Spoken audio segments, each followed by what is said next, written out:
Former President Donald Trump has taken aim at liberal billionaire and Democrat donor George Soros in his new campaign video.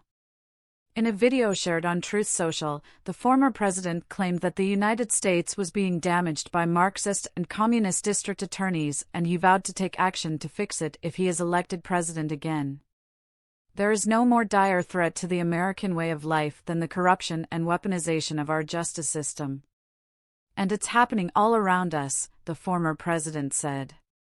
As president, it will be my personal mission to restore the scales of justice in America. We want fairness and equality under the law. And to that end, I will appoint U.S. attorneys who will be the polar opposite of the Soros district attorneys and others that are being appointed throughout the United States. Very unfair to our population, very unfair to our country, he said. He said that the attorneys he would appoint would be the most ferocious legal warriors against crime and communist corruption that this country has ever seen. As we completely overhaul the Federal Department of Justice and FBI, we will also launch sweeping civil rights investigations into Marxist local district attorneys.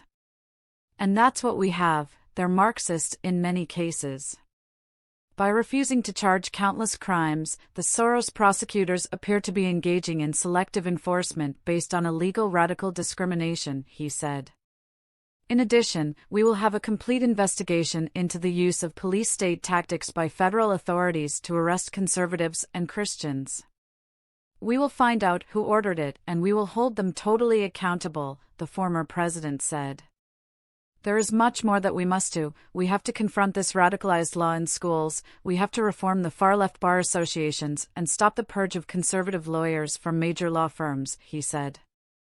I will do whatever it takes to save our legal system, among the greatest achievements of Western civilization, from the Marxist barbarians who seek to destroy it, and we will do that, we will save it, he said. And the Soros connection goes beyond district attorneys. The George Soros family has its tentacles deep within the administration of President Joe Biden, and the records show it. Since the start of the administration, Soros' son has visited top officials of the White House 14 times, the New York Post reported. Alexander Soros, a massive Democrat fundraiser who brags about his relationships with world leaders as if he would have gotten them on his own, has had more than a dozen White House visits with top officials in the past 2 years. The Post reported. His latest trips include visiting December 1st with then White House Chief of Staff Ron Klain's advisor Nina Srivastava, who also worked on Biden's presidential campaign, the logs show. Later that evening, the younger Soros was one of 330 people who attended a lavish state dinner on the White House South Lawn hosted by the President and First Lady Jill Biden, honoring French President Emmanuel Macron and Macron's wife, Brigitte.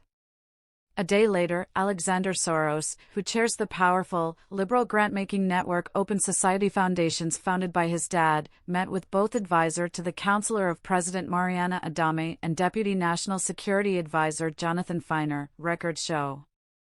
His previous White House meetings included earlier sit-downs with Adame on October 14, Srivastava on September 14, Feiner on December 15, 2021, and October 6 and September 15 of last year, according to records.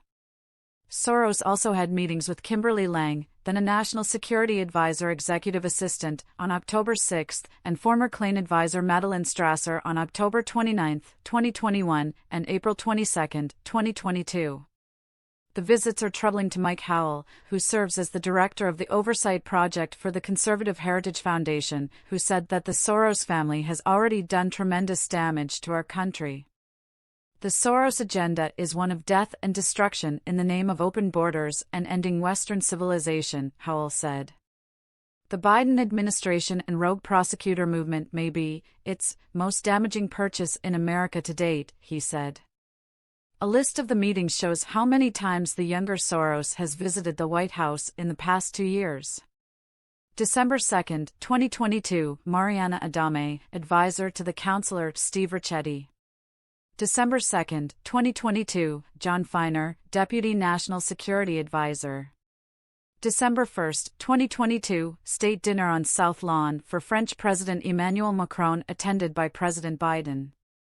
December 1, 2022, Nina Srivastava, advisor to then Chief of Staff Ron Klain. October 14, 2022, Mariana Adame, advisor to the counselor Steve Ricchetti, X2. October 6, 2022, John Feiner, Deputy National Security Advisor. October 6, 2022, Kimberly Lang, Executive Assistant to the National Security Advisor. September 15, 2022, John Feiner, Deputy National Security Advisor. September 14, 2022, Nina Shrivastava, Advisor to then Chief of Staff Ron Klain, X2. April 22, 2022, Madeleine Strasser, Advisor to then Chief of Staff Ron Klain. December 15, 2021, John Feiner, Deputy National Security Advisor. October 29, 2021, Madeleine Strasser, Advisor to then Chief of Staff Ron Klain. And it comes at a time when Soros has been linked to the indictment of former President Donald Trump as he donated, though not directly, significantly to the campaign of Manhattan District Attorney Alvin Bragg. Soros issued a rare statement in an attempt to distance himself from Bragg after former President Trump was indicted by a grand jury. As for Alvin Bragg, as a matter of fact, I did not contribute to his campaign and I don't know him, Soros told Semaphore. I think some on the right would rather focus on far-fetched conspiracy theories than on the serious charges against the former president.